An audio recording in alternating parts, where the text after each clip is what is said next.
Bro நீங்க தாராவா மாறிடலாம் bro. இது ஐ மீன் சாந்தினியா நீங்க எப்பவுமே மாறிடலாம். ஓகேவா? நான் பாக்கணும். திரும்பி உட்காரு. நானும் பாக்கணும். அதான் இங்க பாப்போம்.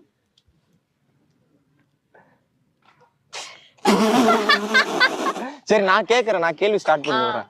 ஓகேவா? சாந்தினி உங்களை எத்தனை பேர் அழகா இருக்காங்கன்னு சொல்லியிருக்காங்க? எத்தனை பேரு சொல்றாங்க அது தெரியல. அப்படி கேட்டா எனக்கு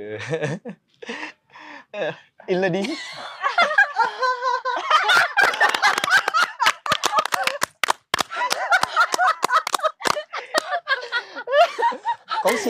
கௌசி கங்கா கங்கா நான் வந்ததுல இருந்து பாக்குறேன் நீங்க அழகா தான் இருக்கீங்க. எனக்கு உங்க கண்ணு ரொம்ப குட்டியா இருக்குது. அது ரொம்ப அழகா இருக்குது. Thank you. சரி உங்களை எத்தனை பேர் அழகா இருக்குன்னு சொல்லி என்ன எத்தனை பேர் அழகா இருக்காங்க